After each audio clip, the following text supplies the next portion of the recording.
Hey everybody, welcome back to Gardens the Untold Story. I'm your host Ken Somerville, my co-host Andy Lopez, the Invisible Gardener. And we're still talking on Andy's book. We got a few more chapters to go. But right now we're talking about natural flea and tick control. And that's something that a lot of people worry about, not so much in northern Canada where I am, but a lot of people are worried a lot about ticks and the diseases that come with that. So, Andy, how do we control ticks and fleas naturally? You get Lyme disease, I think. Yeah, Lyme disease. Yeah. Right. Yeah. I wrote another book on how to control mosquitoes. It's pretty much the same thing as how to control. Wasn't that just one page? Yeah.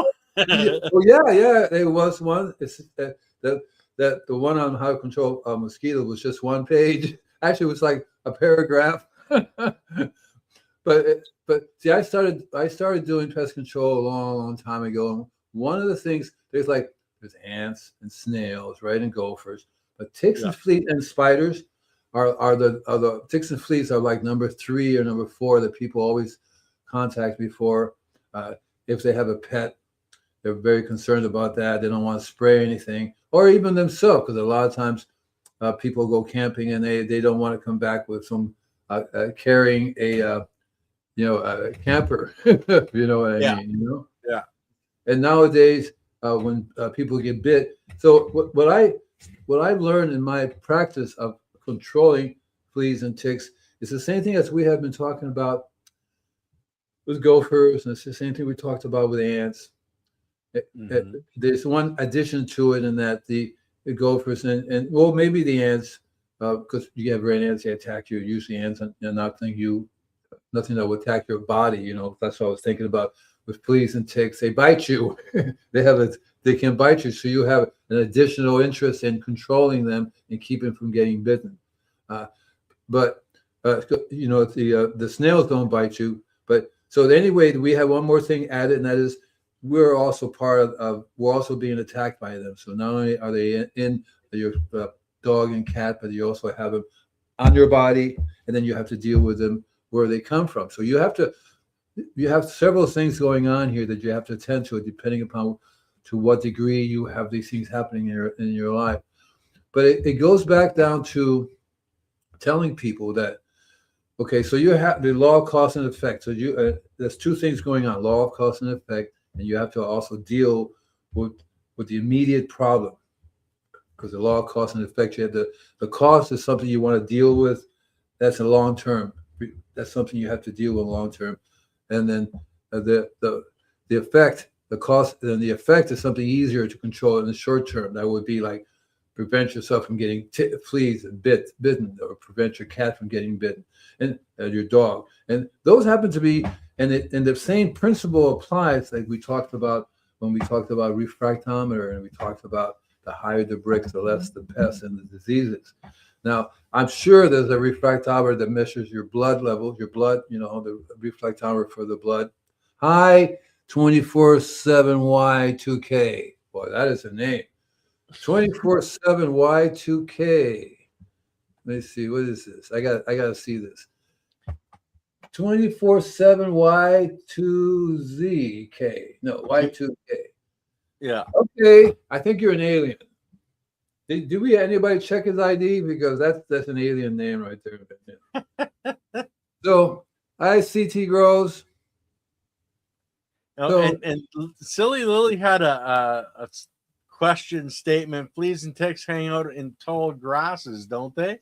Yes, ma'am. Yes, ma'am. And that's probably because it's easier to jump on you than to have to fly all the way up. It's better to get on your leg and then upper part of your body as soon as possible than down by your shoes. So they will definitely go up that way. The same thing with animals. That way they can get them on their back. It's true. I didn't say he was a robot. I know you're not a robot. You're an alien. Just what planet are you from? Just cite it there. It's okay. I'm an alien. I'm actually interdimensional alien police, which I mean, I'm going to have to arrest you after the show, but that's another story. Don't worry. Do we know where 2/4/7Y2K is at? No. What is it, Montana? I bet you it's Montana. There's a lot of alien. Well, anyway, let's get back to the ticks and fleas. So I've learned that the in terms of your body, they will only attack you if the condition is right for them to attack you. So, and what is that condition? So it could be any number of things, but basically it comes down to you are having an issue with your body. Your body is not exactly healthy. Something's wrong, and it gives off either a frequency or a vibe or a particular smell that these creatures are attracted to. In other words, they're attracted to your blood, right? Yeah. You're right. They're attracted to your blood. And what's that? Miami North? Oh, yeah. I know Miami North. I'm an old Florida boy. Miami was one of my turfs. So it's like, what was it again? Treasure Coast, right? Yeah. 2 hours from Miami. 2 hours north from Miami. That's cool. I lived in Homestead. I lived in all over Miami. As long as now, do they have ticks in Miami? Yes, sir. They do. Okay. Ticks are pretty much everywhere. You just have to, especially in a tropical environment, you know. So yeah, Ken, always good to see you, buddy. Yeah, Ken, it's always good to see you. So I've learned from experience that the people who usually get attacked by whether it be ticks or fleas or any other similar creature, because a whole bunch of creatures very similar to that will attack you. The no-see-em, there's mites, there's all kinds of things, right? They're going after your blood. Just like they go when they attack a tree or plant, they're going after the tree's blood, right? There's similarities to it. The tree's blood is the closest thing to hemoglobin. Hemoglobin is the closest thing to our blood. Very similar. Holds oxygen, the whole 10 yards. The nutrition, everything is in there. And so you mean chlorophyll in blood is really close. Yeah, chlorophyll. Yeah, but the whole thing is very, very, very similar. And Mother Nature did it that way on purpose, because why she's not reinventing the wheel. She's just taking that and say, okay, we're going to apply it to you, living beings, to birds, to other creatures. But the philosophy is still the same: is that you're missing certain trace minerals in your blood. So you give off either a frequency or a signal. That frequency, by the way, is also visual. That's where refractometer comes in with plants. So I know there's a refractometer for human blood. I just never really used it or learned, but you can tell by using a refractometer what minerals your blood has. And so it comes down to mineral deficiencies. Just like in plants, when they have a mineral deficiency, then the bugs will attack them because your Brix level will always be low. Whereas if you didn't have a mineral deficiency, your Brix level would be high. Same thing with human beings and birds and other creatures, dogs. And that's why you have to feed your dog the best food they can. The same thing with the cat. But if they're a living thing and they're having a problem, that is to say they're not functioning at the optimum health, yeah, you're going to be giving off a signal to whatever creature has evolved to say, oh, look, bingo, and they go attack you.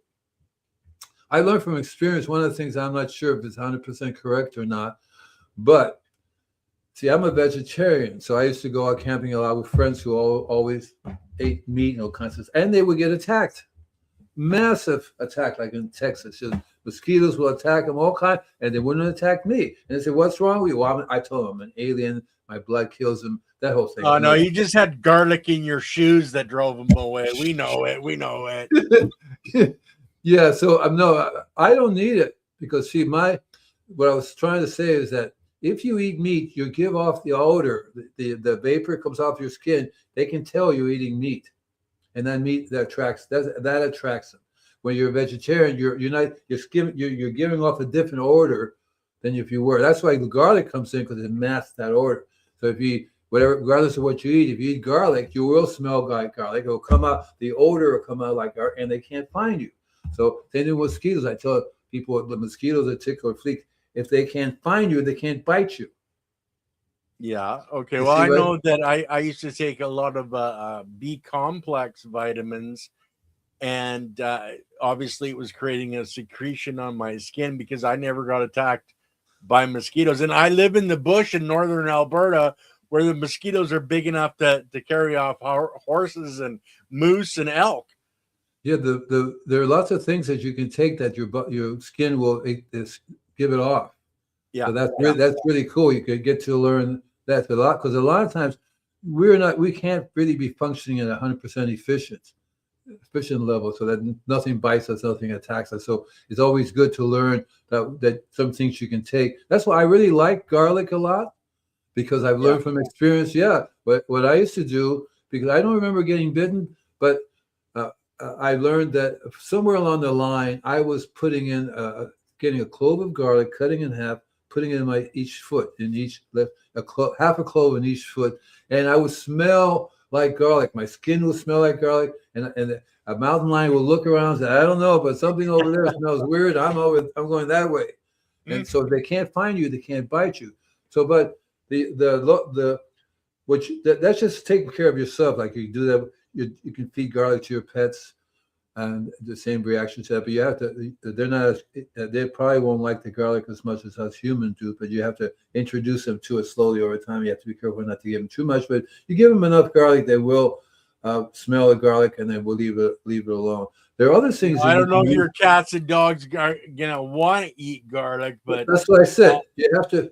Yeah, CT growers are saying Lyme disease is very common in deer ticks.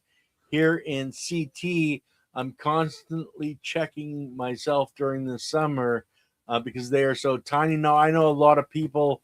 They literally, if they're going out hiking, they wear the long shirts, the long pants. They wrap duct tape around their pants, so there's no way for them to get in underneath to be able to access to bite you. But Andy, like does garlic work on the ticks and the fleas, and what else would you recommend for getting rid of them? the garlic is one of the easiest tools to use, especially if you're going to be in an environment that you know there's a whole bunch of them out there. That's the easiest way. When you come back, you'll find they won't touch you at all because your body will secrete this sulfur, and it's one of the easiest to also cleans out your blood, and nothing will bite you. But there are lots of other things that you can use that you can either apply to yourself or to the area. Because one of the things I would do is I would use a soap. Now there's many kinds of natural soaps on the market, and my favorite was called Dr. Bronner's. And Yeah, I Dr. remember Bronner, Dr. Bronner's. right? Dr. Bronner's make lavender, eucalyptus, almond, a couple other tea tree oil, peppermint, and these are basically herbal mixes. Yeah. And so you learn you can easily spray yourself or spray your whole camp area, or if you're going to go out, you spray yourself first and you come back. You can they will not attach themselves as easily to you. The Dr. Bronner's is also very good to bathe your dog in it. You have to go lightly. You have to learn how much soap to use. Too much soap is not good for you. You have to do it lightly. I also learned that there are lots of different, like one of the things I do in my garden, I grow citronella, for example, it's a plant. Yeah. So there are lots of really cool plants that you could grow, and you can make a tea out of it and spray yourself with it. Take a little container, mist. So you can accept it. You can try lavender, you can try rosemary, you can try eucalyptus, you can try citronella, oregano, any of those as a tea can be sprayed all over you. Plus, you can drink it. Yeah. Well, you could say do two things at once, man. It's Right. double Right. duty. But so like, okay, say the citronella. A lot of people grow that for the mosquitoes, like we Yeah. were talking about. So you would take that, put it in the little squirt bottle, and like squirt your ankles and your neck in that to make it so they don't jump on you, because from my understanding, a lot of it is just rubbing up against that long grass, and they're basically coming on to your clothes, etc. Right. Whether they So stay or not, that's the question. okay, Right. Because see, there are a lot of reasons why they're up there is because you walk through them, they will just, and if they smell, because their smell is 1,000 times stronger than us, if they smell the lavender, the eucalyptus, the yeah, peppermint, or any of those things, they'll jump right off rather than say, "Oh, this is cool," and dig right in. But yeah, and it's really easy to make. It's like you bubble, boil. You boil some water. You throw your herbs in there. Like today, I did 8 cloves of garlic. I threw them in there. I threw a couple handfuls of lemongrass in there, a little bit of lavender in there, a little bit of citronella in there, and a couple oregano leaves in there. Stir it all up. Let it sit there for a while, and then screen it out. And I actually dumped it with a clove and everything all the way around the yard. And it was most for me. I didn't use it for ticks and fleas. I used it for squirrels, keep the squirrels from coming and eating my plants, and that's going to last. Well, you're just so squirrely. They just feel at home in your house, man. Oh man! So okay, let's say for cats and dogs, is this something that you would spray on their coat, or would you put it on their collar, or what would you recommend for that, Andy? Well, I wouldn't use the medicinal herbs because they affect animals very different, especially when they're real small little guys.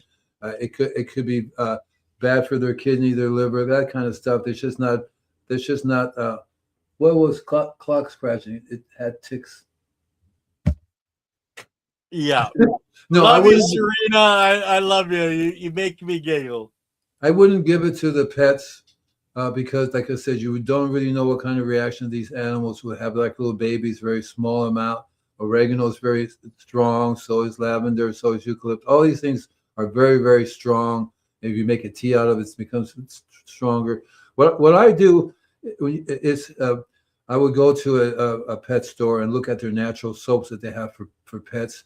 A lot of them have a natural pyrethrum included. Pyrethrum that comes from chrysanthemum flowers.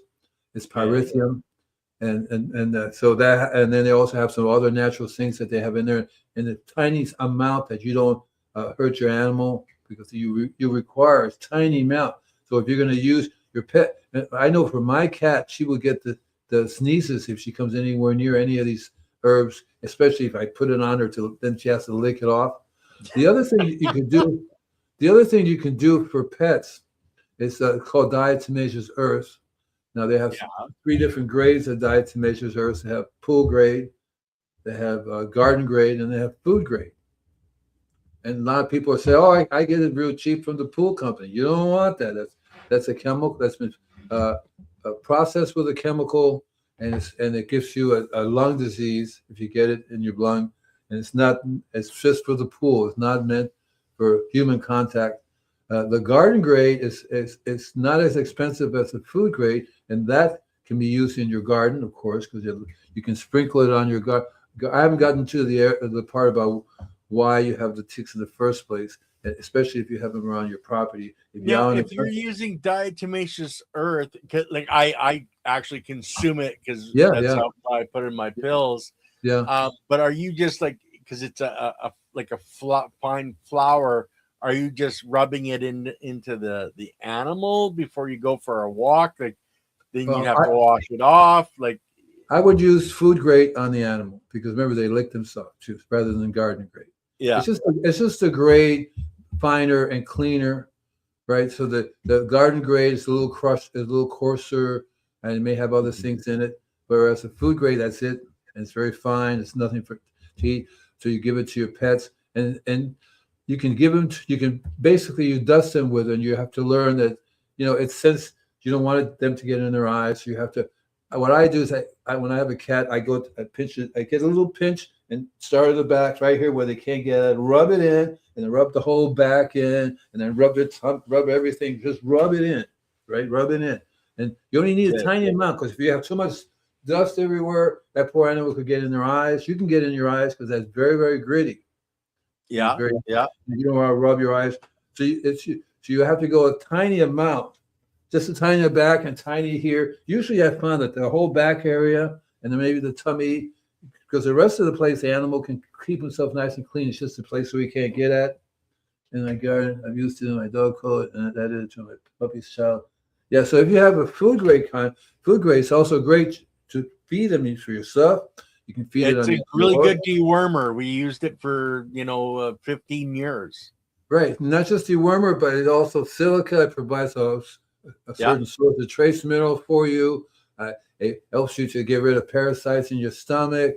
I've been using diets. I've always had available food grade diatomaceous earth with me. I give it to. So my kitty cat's listening. Okay, she's not listening. I put a little bit of the diatomaceous earth in her food. Yeah. It's like not even. When I first started giving it to her, I gave her a teaspoon, and she said, "Nope, you put something." Well, what we used to do, Andy, is actually we have big containers that we would pour our dog food in. Then we would actually sprinkle some over the top, and then we would shake the container just so it was coating the kibble. Yeah. And then they never had a problem with it at all. It was easy feeding, and we never had problems with worms. Like, we were a breeding kennel, and our vet said we had the cleanest dogs that he'd ever seen, because we never in 15 years had a problem with worms. That's actually a really good idea with the dry food. Yeah. It's actually a really good idea, because you only need a little bit. You just shake it all up, and then they eat it just on a regular basis. I was using it on their wet food, just a tiny little bit, but but I never thought of me. See, I don't give them that much dry food, even though now recently I've upgraded to a really nice dry food for my cat, 40% protein, no other additives, no grains, none of that stuff, But I think I will start sprinkling it. Oh, she's listening in. I'm not talking about you, dear. So well, and the other thing that we've used it for in our home, and we've used it a lot over the years, telling people about this, is it's excellent for getting rid of bed bugs, safe for you, your children, pets, in the area you treat in your home. Sprinkle on the carpet, and then let it sit for a bit, and then vacuum. But remember to do the same on your bed mattress and couches, etc., because bed bugs like to hide. But these are some of the natural remedies that can be used without any chemicals, etc. Right. So but I want to get back to the sprays and the liquids, Andy. If you took like a piece of cloth, that you could tie on to, say, the collar, and soak that in, like the mixture, and then tied it on to to the dog's collar, do you think that would be a good way to add the scent in the area that your dog's walking? What would you put in the cloth? Well, let's say the essential oils, or the garlic, or the citronella, etc. So it's not actually covering the dog. It's just a piece of cloth that's attached on the collar. Okay, so I remember a long time ago they still do it, but I remember buying a collar that has like citronella smell on it, or the peppermint smell, right? Those things like that, right? And I remember that what happened was well, first of all, the natural ones are good, but the ones that weren't natural started providing problems for the animals, because they would be bringing this stuff in all the time. Liver, kidney, stuff like that will bother them too, But the natural ones are very, very good if they're done in the right way. And I remember I used to get essential oils. So I would have essential oils of peppermint, eucalyptus, one drop in the little collar, and they could wear it. But even then, that's still too strong for the animal. I realized that poor cat was starting to get it in their face all the time. It's a strong scent, So I stopped recommending essential oils, because you can literally kill your cat with just a drop. So what I would do is stick to the diatomaceous earths. That works, and without harming the animal. You just have to be persistent in dusting them with it. You can learn how to. That's why you can get garden grade diatomaceous earths, because the animals have to go out and get it. So if you have an environment like a yard and stuff like that, you can protect your yard so the animal can go out without getting them in your yard. But when you go for a walk in the park, or when you go for a walk somewhere, you're going to have to learn how to protect yourself and your pet. That's where the garlic comes in. That's why you want to learn how to get the animal to get used to eat the smell of garlic. You only need a little bit, tiny little bit of the garlic for them to eat and get it in their system. The other thing you could do is you can make a tea out of the garlic, and then you can literally wipe the animal down a little bit. But then the tea has to be very mellow, because if it's too strong, all these things you have to be careful because they're like little people, tiny little people. So what Yeah. may not be bothering you because you're a big monster, a little animal goes, oh, right? Right? So I would stick to the other thing that I have used before, and I've used it very sparingly. It's called boric acid. You can buy it in a drugstore. It's called boric acid, and boric Yeah. acid can be used as a dust. And I wrote a book on how to control bed bugs, and the diatomaceous earth is definitely the main one to use. A lot of times you may have a big, massive problem, so I would combine boric acid and diatomaceous earth together, dust the rug, and then vacuum it up.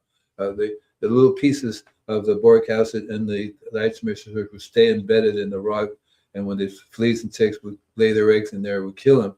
But I also learned too that in the garden, again, the principle is the same. So whenever you have any bug disease, any bug or pest that is an infestation, what did I miss? Flamethrower. Rick's giving us a hard time. He says, "Yeah, just use a flamethrower, man." Yeah, that works. That works.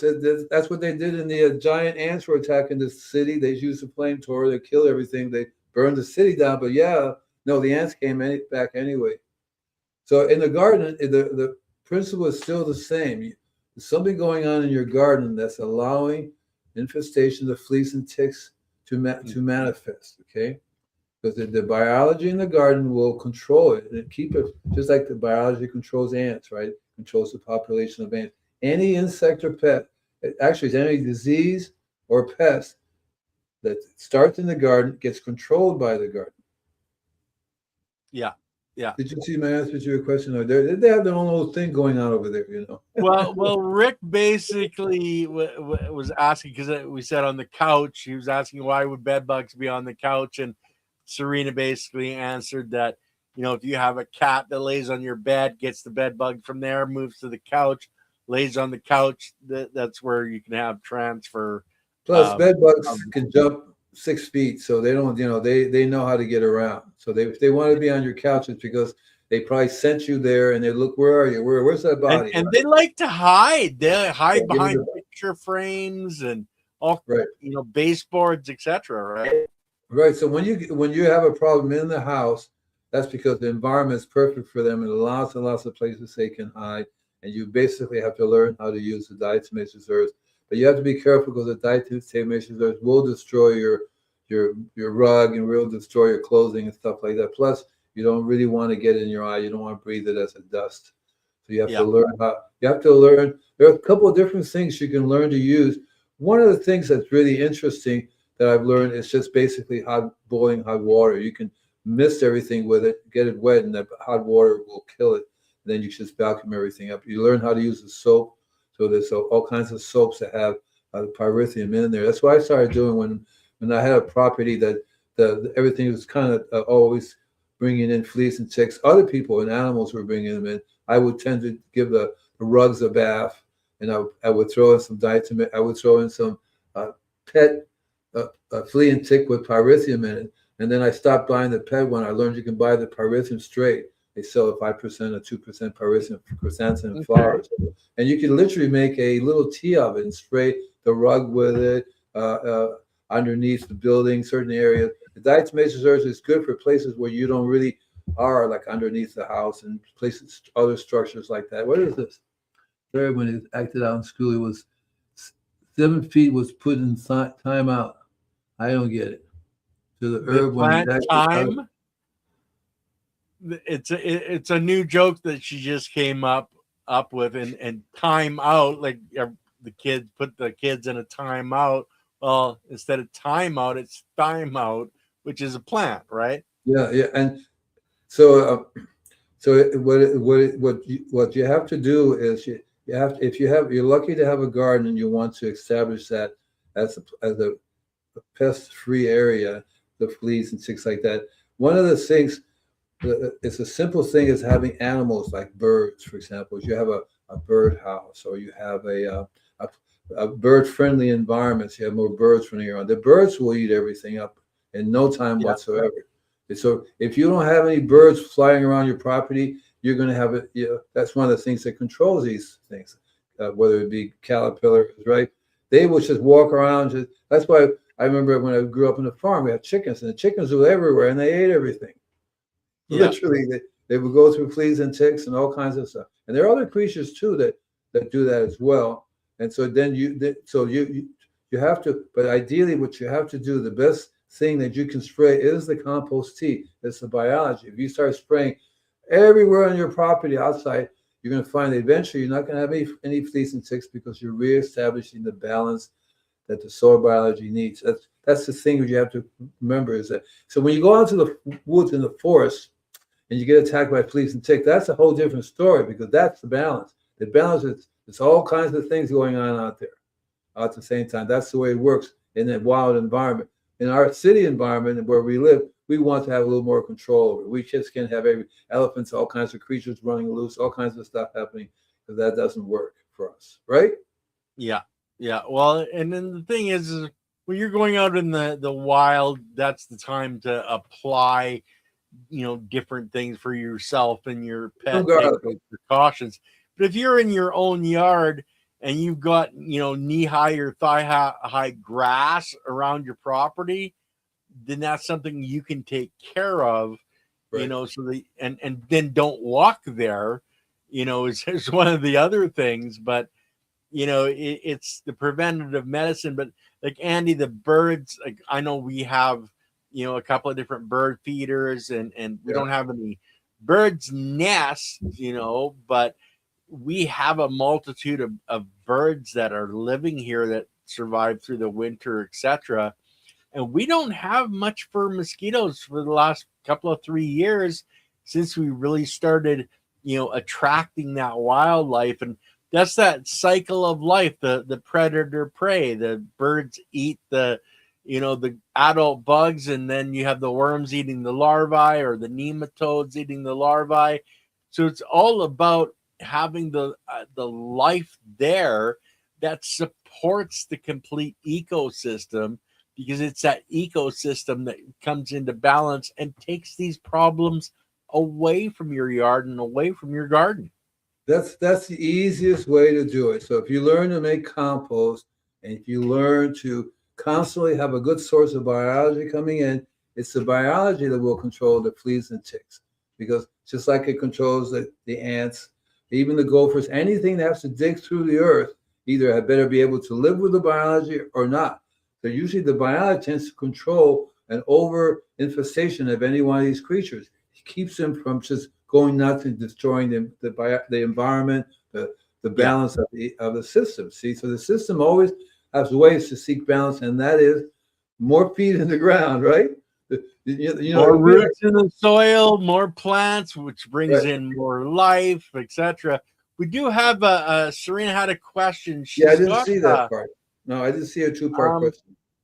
I have 2 new compost bins that do not require turning. They're just a container that has bottoms that you push into the ground, and when I add stuff, worms come up and get spoiled papaya, etc. in it. I also put spoiled bell peppers, dead tops from rhizomes, orange lilies. What do I need to do to make sure it's just earthworms and not unwanted pests in the compost? It has a lid. So I'm thinking what's happening is that, first of all, your bin is not big enough to get hot enough to go through that process, because you want to have a bin that's 4 by 4 by 4. That's the minimum size bin that you can have that will reach the heat level that you want it to heat up. So if it's not heating up and you're throwing raw food in there, you're going to have all kinds of creatures come around. Oh, look what we have for dinner today. Wow, look at this. Oh, wow, look at that. And so there's no way you can stop that. That's what the problem is your compost bin needs to be bigger. Tell me the size of your compost bin. I bet you it's not 4B by 4. Well, I'm thinking it's probably the size of like a garbage can. And now, okay, Andy, I do have a tumbler composter that does work. And it's maybe 10-15 gallons. Yeah, right. There's no way it's a 4 by 4. No, that's a different thing.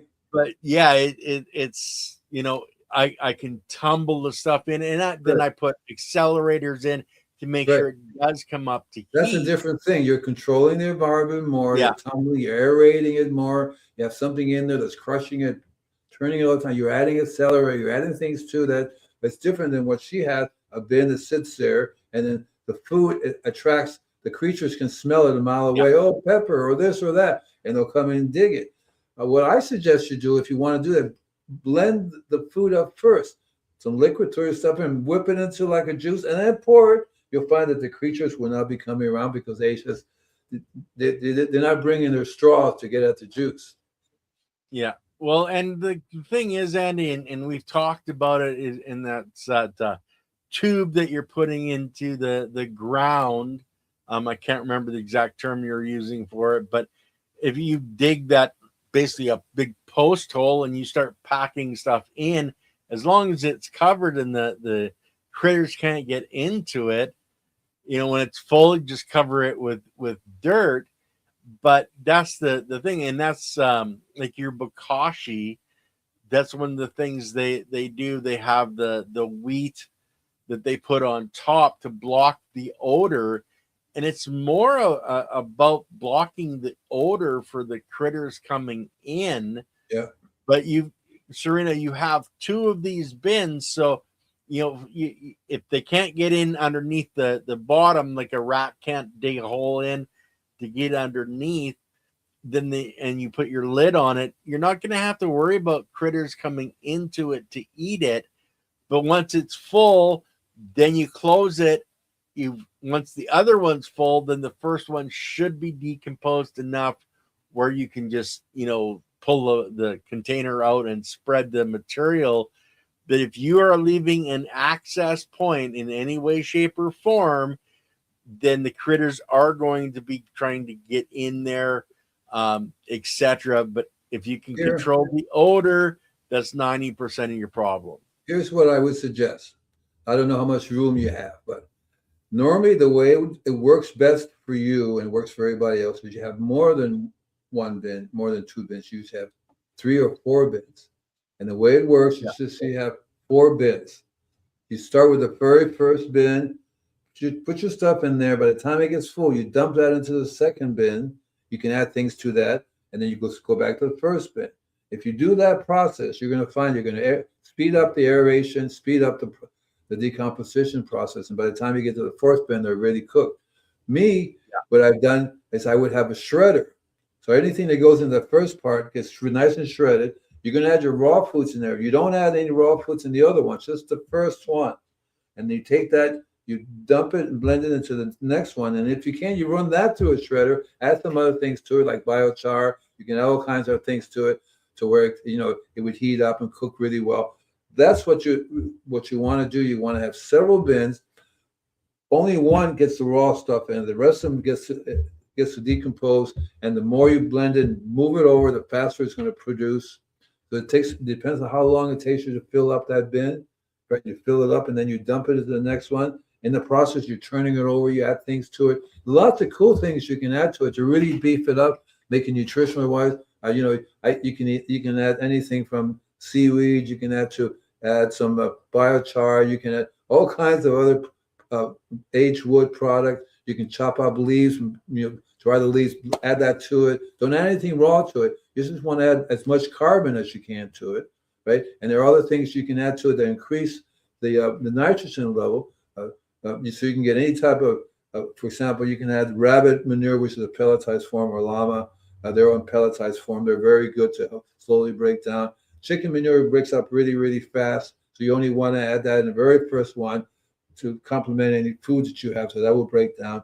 You can also learn how to add things to that first bin that will really make it cook up really well, increase the biology. So if I had a worm farm, I would be pouring my liquids in that first bin, get the biology going in there. That would really help it to cook up faster. And all of a sudden, because if it's cooking, the animals are not going to go into the heat, into the where it's cooking to eat it, right?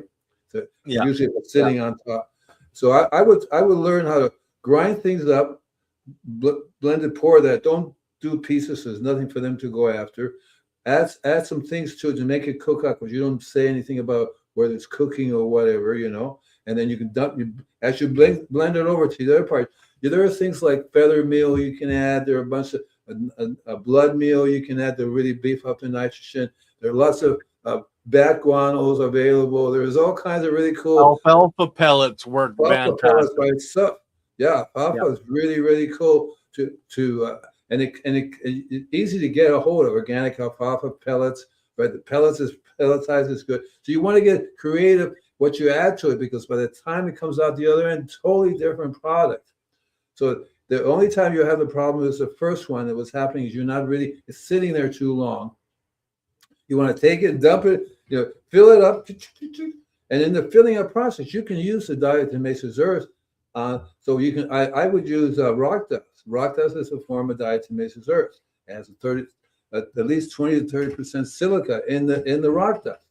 Okay, so it basically is a type of diatomaceous earth. So you add that to your sprinkle. You only need a little bit. So when you're doing the layers, you do food, sprinkle the diatomaceous. You either do diatomaceous earth, but I would do rock dust, because this is a good chance to add something that's minerally rich to your thing there. So I would buy a couple of different. What I did was I would buy 12 to 14 different types of rock dust. And there are lots of places you can get it. Remineralize.org. Remineralize.org. It's a really cool place. Shows you worldwide resources, and you have a place for you look up your state or your country. You're in Canada, you can look up who sells rock dust there.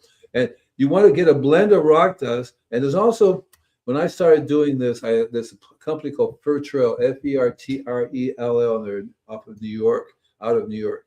And they sell basically this ground up powder, which has green sand in it, got rock dust in it, crushed seashells, all kinds of really cool things in there. You can add that to it with biochar, biosawdust as well.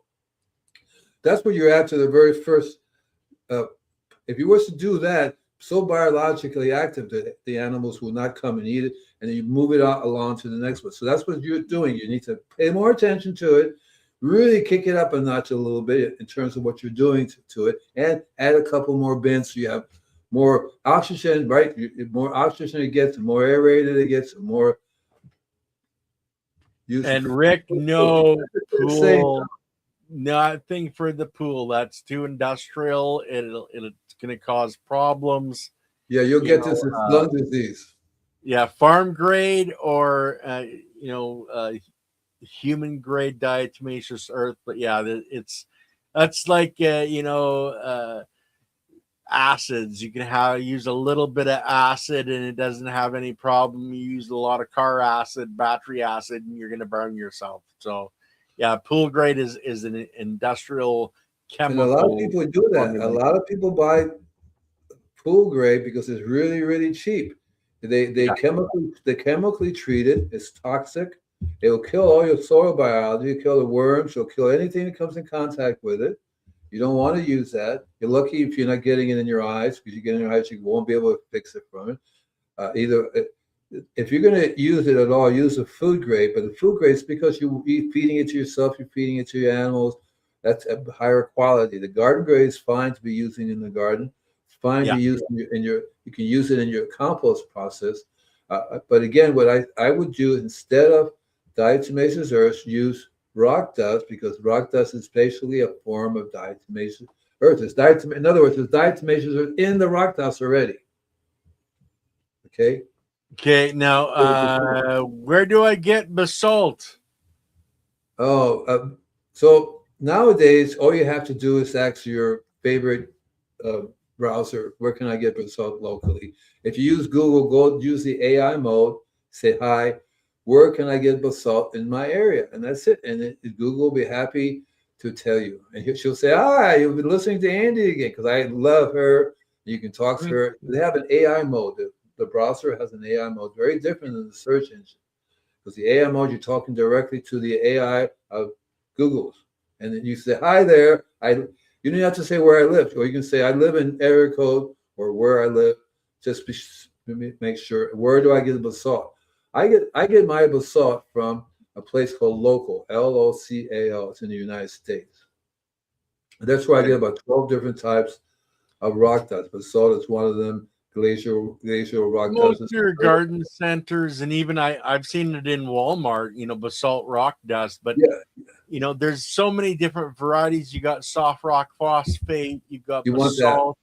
Yeah, There's all kinds of different rock types dust. of rock dust. Right. You can go to, somebody that cuts granite, and you're going to get granite rock Yeah, dust from the exactly powder that right. comes out of the saw. When I started doing this, I was on one of the things I remember because it was really cool. So I was coming one of the first when I first came to California from Florida. I came on Highway 10. It goes all over across the country, right?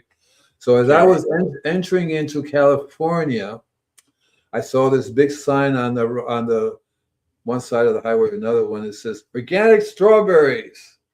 So I okay, cool, organic strawberries. I pulled in there. And I was talking to the guy, and I said, "So what are you doing to fertilize it?" He said, "Wait a minute, I'm going to fertilize it right now." And this big giant dust thing came across from across the street and blew across, and says, "I just finished fertilizing it." And he says, "What do you mean?" He said, "That's a quarry over there. That's a rock quarry.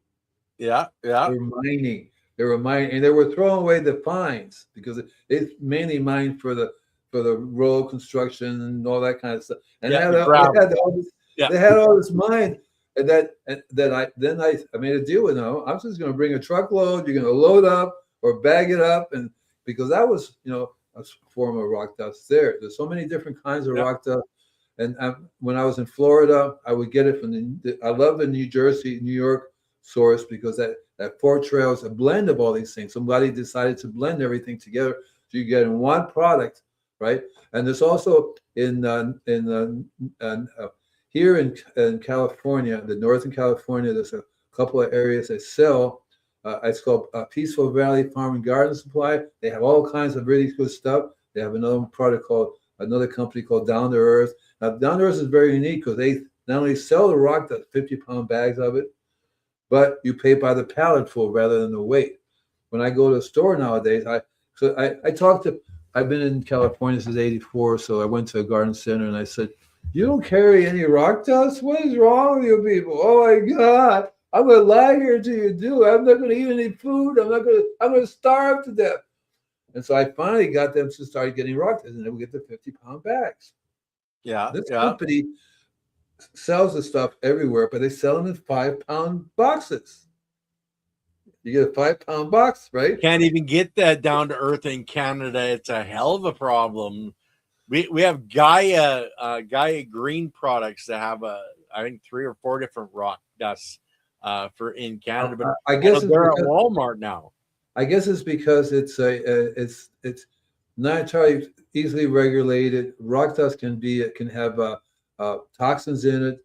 It depends what the company is you're getting it from. They could have cadmium, mercury, lead, all kinds of stuff in there. Quite often, like I said, a rock company will throw stuff away and they'll say, "This is good rock dust, I'm going to sell it." But realistically, it could be toxic. So I've learned to only buy rock dust from reputable rock dust companies. So you don't want to be driving along and talk. In Texas, he actually tests for paramagnetic properties. So that's right. That's right. That's something else that's very important. People don't understand just how much the energy around us, promotes the use and the growth of the cells that grow your plant. It's all interconnected, guys. And you hit upon who was that said that? Rick. Rick Easy. So Rick, thank you, brother, because see that the real reason why, and I talk about this all the time, is why is it that we are why are we using rock dust? What is one of the things about rock dust besides the minerals? And if you have been following any of my podcasts, the minerals is really basically paramagnetic. The minerals, and so when something's paramagnetic and the universe is sending out these cosmic beams, cosmic rays that shoot through the earth and etc., guess what absorbs it? When the beam goes through that paramagnetic properties, it absorbs the cosmic energy that comes from that beam. See, and there's many articles and scientific studies about this as to what. So different parts of the world have different paramagnetic rock dust, literally, and these things are absolutely wonderful for us to use and also to reestablish the paramagnetism that normally you would be found in the soil, and normally the trees would have a certain magnetic field. And when the minerals disappear, so does the ability to have this magnetic field. In other words, to absorb the cosmic rays, like right now, what's going on in our solar system, right? Coming right straight through the earth. And either you absorb it and use it, or you don't. It goes straight through. So the paramagnetic stones and gems absorb this stuff, and we normally absorb it ourselves. We are normally paramagnetic. In other words, we normally are eating minerals, right? We're full of minerals. Besides water, guess what else we have, right?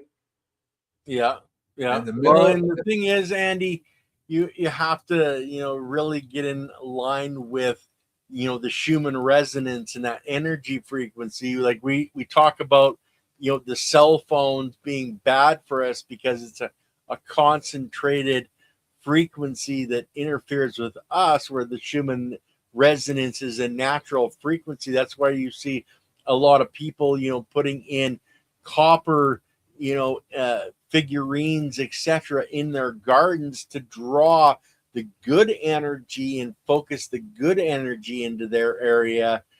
People use silver threaded sheets in their beds because it's a good draw for the positive energy, and it's very cleansing. The silver is very cleansing, but a lot of people are starting to understand more and more that they want to attract the good frequencies and get rid of the bad frequencies. And that's what we're talking about, is that paramagnetic frequency coming off the sun that your plant is using is energy to grow new cells in its structure, so you have a much larger, healthier, more vibrant plant. So there's so many different ways that we can help to draw that proper good energy in. And the copper figurines are just one of them, but having the minerals there to interact as well is something that's very important for the health and the nutrition in a plant that you're consuming as well. So when we're talking about biology, we're always talking about whether, as from this is applies for me, but basically when we're always talking here, the underlying current that we're talking about is energy, is that frequencies. That's the underlying current of everything we do. So in order for the biology to be happy, functioning, and living, we have to have the right currencies and the right frequencies, right? So whenever all these things, whether it be ticks, fleas, spiders, ants, whatever, all related to whether we're in balance with our frequency of energy or not. And when we're not, that's when we have these problems. And these problems are there basically for a reason. Everything's happening for a reason. Pests and diseases, they have their job to do. So that basically means you don't sound right, you don't look right, we're going to take care of that for you. That's what it comes down to. So when we talk about how to really deal with the problems, we basically have to say, okay, we really have to look at the biology. And to me, you have to look at, well, I look at the earth. I go, okay, let's look at the biology. Let's start with the earth. And so if the earth isn't vibrating at the frequency it's supposed to, we're going to have problems. And that's what's going on right now on the heavens and the stars. It's sort of tuning it back into that frequency. But we have abused it so much that the tuning fork is having a hard time going ding, right? The tuning fork, so we have to deal with the tuning fork. We have to say, why is the tuning fork not ringing? What is going on here? And that's what we have to talk about. And so when we talk about biology always says, I want my minerals and I want the energy. Yeah. That doesn't happen, we're in deep doo-doo. And that basically means the thing has hit the fan and we're in trouble. We have to learn how to deal. That's why death can come in so many different ways. Pain and dying and all this kind of stuff can come in so many different ways. And so we're here as long as we're happy and healthy, right? And an environment, and that basically means you can't be happy and healthy if you're not in tune with what's going on in your environment. If you're not part of the vibration that's going on in your environment, that's what it comes down to. So whenever you have a bug or disease or anything like that, automatically something is wrong here. And it's usually we have to deal with ourselves, right? We have to deal with ourselves in terms of how we're vibrating. And then we also have to look at the environment. What is causing the environment to do this? And that's the bottom. That's the long term. That's a long term thing. When I talk to people about how to heal their property, there's a long term and a short term. You always have to deal with the long term, and it's called a long term for a reason. Tomorrow morning, it's not going to solve your problem, or next year, it's not going to solve your problem. The biology takes a long time to get to where it was. Therefore, if it's out of whack, you may have to need some time to start bringing it back in if you have the time. But nowadays, it doesn't look like we really have a lot of time to take our time to heal things up on the planet. That's what it comes down to for me. Yeah. And it's all interconnected. Like, it doesn't matter, what we're doing. If we're killing the biology, we're helping to kill our planet. So we want to promote life in our planet, because that's what is growing those plants that you eat, that your animals eat. And it's all so, it's like the sun above my head here, right? It's that circle of life that has been here since the beginning of time, that has grown over millions of years. Mother Nature, she can fix this. And it might take her, 100 years. It might take her 10 years. It might take her 1 billion years. But she can fix our planet. We're the ones that are interfering with her fixing it. So we just have to learn to not be a moron, not going, oh, well, I put a little bit of calcium on. That was good for my plants. Well, here, I'll put 10 buckets on. That'll be even better. It comes down to how you think, right? It comes down to how you think. Yeah. Well, and that's like, you're dealing with people in Malibu, Andy, that, they might be multi-millionaires and billionaires, but they're not that intelligent when it comes to how the system works. They know how to, how their business runs, or, how a movie gets made. But when it comes to soil and the life in the soil, they're going, oh man, it's just dirt. I walk on it all day long. I'm not worried about that. It's not just here. It's pretty much everywhere. Out in the country, out in the country is a little different, I would hope, because there are farmers who say, okay, I'm going to take care of my farm, But even then, you have farmers, I'm just going to make money, So it's a slightly different environment. So that's what it's all about. I mean, we could be saying it's all about the money, but it's because that's their world, Andy. That's a whole different thing. So when you talk about it's all about the biology, we have to pay attention to everything that happens, from weeds to pests, and the terminology has to change, because weeds, pests means they're bad. That's a whole different thing that we have to change our attitude about what pests and diseases are. They're not bad. They're just an indicator of what we're doing in our system. The same thing with a weed. We have to change the understanding of CO2, one carbon and 2 oxygen. They actually get breathed into the plant. The plant breaks the oxygen off that CO2 molecule, puts it out as oxygen that we breathe. But they take that carbon and they actually build new cells with it. They build the new plant with it. And people need to start realizing that carbon, the CO2, isn't the thing that's harming us, the way they're trying to say that it is. We need that CO2 to survive on this planet, Andy. And so the question is, has anyone had asked the fires for advice in treating their property? The girl thinks again, yes. And so that is the number one thing that I'm having a hard time getting across to people, because they seem to think that you can heal your soil, rid it of toxins in just a few months, a month, 30 days. It's something we can do now, and next week, next month, 2 or 3 months from now is done. No. Because unless you're Superman, where you can take the soil away and bring it, take the trees out, bring some new soil, put everything back in, you're going to have to increase the biology, and the biology is going to start dying on you immediately because it's toxic. I did a soil test for ladies. It's toxic, 7.4. You don't have the biology in 7.4 that you want. You want 6.8. That's an indicator right there that the biology is gone. So you have to be increasing the biology. You have to get the best You have to get the best biology that you can, right? The best biology that you can together. Yeah. And that's where the worm part comes in, where you make compost. You have to constantly be adding biology, constantly. Control the city water, stop the toxin from coming in. You'll find that the biology will clean up the toxins. So you have to bring in the best compost you can make. You make the best compost tea that you can make. If something wants to grow, let it grow. Why are we pulling up that plant? That plant wants to grow in the middle of that toxic yard. Let it grow, because that plant will suck up the toxins. Weeds suck up toxins. All kinds of plants you can put in the ground that suck up toxins. The biology will convert it. You have to give them a home, give them a place to work from. And the time is up, man. Yeah. Well, guys, that's it for today's show. Tomorrow, the ladies on Chiropractic is Sexy. We're talking about the overstimulated child.